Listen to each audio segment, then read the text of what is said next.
কৃষকের পক্ষে দাঁড়ানোর মতো কোনো মানুষ পাইনি। আমি তাদের প্রতিনিধি হয়ে আসছি, আমার এলাকার অসহায় দুস্থ মানুষ, তাদের অধিকারটুকু কেউ কি এখানে আদায় করে দিতে পারবে?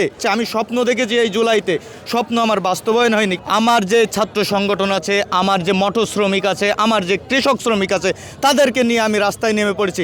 তাদেরকে এখন আমার জবাব দেওয়ার মতো মুখ নেই। আমার এই স্বরূপপুর ইউনিয়নে গেলে মগের মুল্লুক যে কী জিনিস সেইটা বুঝতে পারবেন। আমার পাশে যিনি দাঁড়িয়ে আছেন তার নাম মোহাম্মদ রুবেল মিয়া। তিনি ঝিনাইদহ জেলার মহেশপুর উপজেলার সন্তান। জুলাই আগস্ট গণ অভ্যুত্থানে যখন আন্দোলন চলে তখন তিনি তার ছেলেকে কাঁধে নিয়ে আন্দোলনে জড়িয়ে পড়েছিলেন এবং সবসময় তার অত্যন্ত সক্রিয় ভূমিকা ছিল। তিনি বলছেন যে 5 আগস্টের পর এখনও দেশ পুরোপুরি স্বাধীন হয়নি। তিনি বলছেন তিনি এখনও কাজ করে যাচ্ছেন নিপীড়িত মানুষের জন্য, মজলুম মানুষের পক্ষে। তিনি বলছেন যে তার এলাকায় এখনও অনেক জায়গা, কৃষকের যে জায়গা, সেগুলো দখল করে কিন্তু এগুলো ভরাট করে ফেলেছে। তিনি এখনও সেগুলোর বিরুদ্ধে সোচ্চার আছেন এবং তিনি সমাজের সকল অন্যায় অনাচার সব কিছু দূর করার জন্য এখনও প্রতিনিয়ত লড়াই সংগ্রাম চালিয়ে যাচ্ছেন। আমরা তার কাছ থেকেই শুনব আন্দোলনে তার ভূমিকা কী ছিল এবং এখন তার এলাকায় পুরোপুরি স্বাধীন কিনা বা সব কিছু সুন্দরভাবে চলছে কিনা। মোহাম্মদ রুবেল মিয়া, আপনি আমাদেরকে কিছুক্ষণ আগে বলছিলেন যে আপনার এলাকায় আসলে এখনও পুরোপুরি স্বাধীন হয়নি। বলছেন যে সেখানে এখনও জুলুম চলছে, অন্যায় অত্যাচার চলছে, কৃষকের জমি দখল হয়ে গেছে। তাহলে দেশ কি পুরোপুরি স্বাধীন হয়নি আপনার কাছে মনে হচ্ছে? আমার মনে হয়েছে তাই, যে আমি 5 আগস্টের পরে যখন আমরা মনে করছি যে আমরা বিজয় লাভ করছি, পরিপূর্ণ বিজয় লাভ করছি, কিন্তু আমার মনে হয়েছে যখন দেখেছি আমার কৃষকের এলাকার অসহায় দুস্থ কৃষকের জমিগুলো এইভাবে 16 বছর স্বৈরাচার যেভাবে দখল করে আছে, 16 বছর পরেও বিজয়ের পরেও সেইভাবেই দখল হয়ে আছে। অতএব আমরা মনে করছি না, এই বিজয় আমাদের সম্পূর্ণ বিজয়। আমার এলাকায় একমাত্র এই মাঠটাই আছে কৃষকদের চাষ করার জন্য। সেই চাষকৃত জমিগুলোও এই দখলদাররা দখল করে আছে, যার জন্যে আমি বিভিন্ন দপ্তর পর্যন্ত, উচ্চ মহল পর্যন্ত আমি গেছি। সেনাবাহিনী থেকে শুরু করে বিভাগীয় কমিশনার, আমার স্বরূপপুর ইউনিয়ন ওয়ার্ড পর্যায় থেকে বিভিন্ন জায়গায় আমি দৌড়দৌড়ি করছি, কোথাও আমরা ফল পাইনি। এই কৃষকের পক্ষে দাঁড়ানোর মতো কোনো মানুষ পাইনি।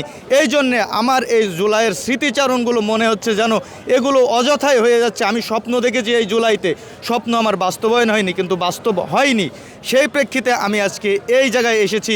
আমার এই অসহায় দুস্থ কৃষকদের যেইভাবে অত্যাচার, নিপীড়ন, জুলুম চলছে, সেই জুলুমটা আপনাদের এই জায়গায় আমি জানানোর জন্য আমি এখানে শহীদ মিনারে উপস্থিত হয়েছি। আপনার কাছে একটু জানতে চাইবো, আজ তো মার্চ ফর ইউনিটি সেখানে পালন করা হবে বৈষম্য বিরোধী ছাত্র আন্দোলনের পক্ষ থেকে।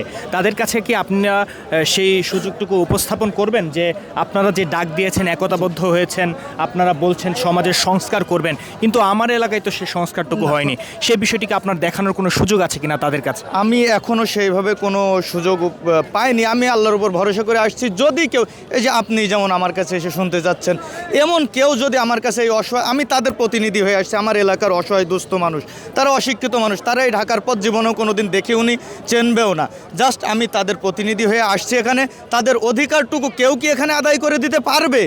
এই আশ্বাসটুকু তাদেরকে আমি কিভাবে কি দেব, সেই জন্য আমি এখানে আসছি। যে তাদের কেউ কি আশ্বাস দিতে পারবে যে না, তোমার জমি তুমি ফিরে পাবা? সেই আশ্বাসটুকু যদি কেউ দেয়, আমি সেই আশ্বাসের জন্য আসছি। আমার জমি গিয়ে সেখানে দখল করে কাউর দিতে হবে না, যে না, তোমার অধিকার তুমি পাবা, তোমার অধিকার, তুমি অসহায় দুস্থ মানুষ, তুমি নিপীড়িত মানুষ, তুমি মাজলুম, এই হিসেবে তুমি তোমার অধিকারটুকু পাবা। সেই নিশ্চয়তাটুকু আমি এখানে নিতে আসছি। কেউ কি আমার দেওয়ার মতো কেউ আছে এখানে নিশ্চয়তা যে আমার অসহায় কৃষকগুলো এই জমি, তাদের ন্যায্য অধিকারটুকু তারা ফিরে পাবে? এই হচ্ছে আমার প্রশ্ন। জীবননগর এবং মহেশপুর, জীবননগর চুয়াডাঙ্গা জেলার ভিতরে, আর মহেশপুর হচ্ছে ঝিনাইদহ জেলার ভিতরে। আমি 2টা থানাতেই আমি আন্দোলন এবং সংগ্রামে প্রথম কাতারে ছিলাম। যখন দেখেছি আমার ভাইদের এভাবে নির্বিচারে গুলি চালাচ্ছে। বিদেশি ফ্যাব্রিক্সের তৈরি ফ্যাশনেবল উন্নত মানের পাঞ্জাবি সমাহার দর্জি ঘর, বিশ্বস্ত প্রতিষ্ঠান দর্জি ঘরে আপনাকে স্বাগতম। আমার যে ছাত্র সংগঠন আছে, আমার যে মটর শ্রমিক আছে, আমার যে কৃষক শ্রমিক আছে, তাদেরকে নিয়ে আমি রাস্তায় নেমে পড়েছি। তাদেরকে এখন আমার জবাব দেওয়ার মতো মুখ নেই। তারা যখন মাঠে নেমে আসছিল, এখানে কেউ বলেনি যে হচ্ছে এসো, তোমরা এসো, তোমাদের আইডি কার্ড নিয়ে এসো, তোমাদের অমুক পরিচয়পত্র নিয়ে এসে তারপরে তোমাদের আন্দোলনে নামতে হবে। এখন যখন আমরা বিভিন্ন দাঁড়ে ঘুরছি, আমাদের পরিচয় নেই। আমার ইউনিয়নে, আমার এলাকায় এই বৈষম্য বিরোধী ছাত্র আন্দোলন হয়েছে ছাত্রলীগের অনেক অনেক ছেলেপিলে তার ভিতরে সংযুক্ত আছে। আমি কোনো ক্রেডিট নিতে চাইনি, আন্দোলন শেষ, আমি গুটিয়ে নিয়েছি আমাকে, শুধু দেখেছি কি হচ্ছে এগুলো অবশ্যই আরও বেশি বৈষম্য তৈরি হয়েছে। আমার তো 5 আগস্টের পরে যারা দখলদার তারা তো সরে যাওয়ার কথা ছিল, তারা তো পালানোর কথা ছিল, তো পালায়নি, তারা আরও শক্ত অবস্থান নিয়ে, বিশেষ করে আমার এই মহেশপুর এলাকায় তারা আরও শক্ত অবস্থান নিয়ে বসে আছে। আপনারা যে মগের মুল্লুক মনে করেন, আমার এই স্বরূপপুর ইউনিয়নে গেলে মগের মুল্লুক যে কী জিনিস সেইটা বুঝতে পারবেন। মগের মুল্লুক কাকে বলে? আমরা মগের মুল্লুকেই বাস করছি এই স্বরূপপুর ইউনিয়নের মানুষ। আরেকটু বিস্তারিত বিষয় যদি বলি, 5 আগস্টের পরে যে ব্যক্তি দীর্ঘ 16 বছর একটা বিল শাসন করছে, সে নিশ্চয়ই অন্য কোনো দলের হতে পারে না, অবশ্যই স্বৈর শাসকের কোনো এজেন্টটা সে স্বৈর শাসকের এজেন্ট। সে 5 তারিখের পর থেকে এখনও পর্যন্ত এই দুস্থ অসহায় নিপীড়িত মানুষকে শোষণ করে যাচ্ছে। এর প্রেক্ষিতে আমরা কয়েকবার মানববন্ধন করেছি, আমরা কোনো ফল পাইনি। আমরা কয়েকবার বিক্ষোভ ও অনশন কর্মসূচি পালন করেছি, চারিদিকে রাস্তা ব্লক করে শুধুমাত্র এই দুস্থ অসহায় নিপীড়িত কৃষকদের অধিকার আদায়ের লক্ষ্যে। সেক্ষেত্রে বাংলাদেশ সেনাবাহিনী সহ প্রত্যেকটা জায়গা থেকে রাজনৈতিক দলের নেতারা এই দুস্থ অসহায় মানুষকে বলেছেন সুষ্ঠু সমাধানের জন্য, সুষ্ঠু সমাধান দিবে। সেনাবাহিনীর কাছে যাওয়ার পরে সেনাবাহিনী আমাদেরকে আশ্বস্ত করেছে যে এখানে ওয়াটার ইঞ্জিনিয়ার আসবে এবং সেচের পরিকল্পিত একটা সুষ্ঠু সমাধান করবে, কিন্তু সেই সমাধান এই কৃষকরা পায়নি। অন্যথায় উল্টো তাদের নামে মিথ্যা মামলা দায়ের করা হয়েছে, তাদের বাঁধের জায়গায় আছে, তাদের ফসল নষ্ট হচ্ছে এখনও পর্যন্ত। এখন আমার প্রশ্ন হলো, বাংলাদেশের প্রত্যেকটি রাজনৈতিক দল একই কথা বলে আসছে, আমরা জনগণের জন্য রাজনীতি করি।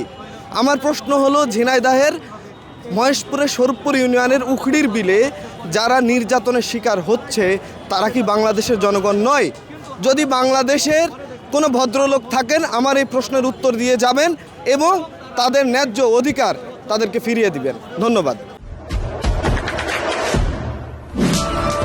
দেশে দেশে সবার সাথে দ্য নিউজ।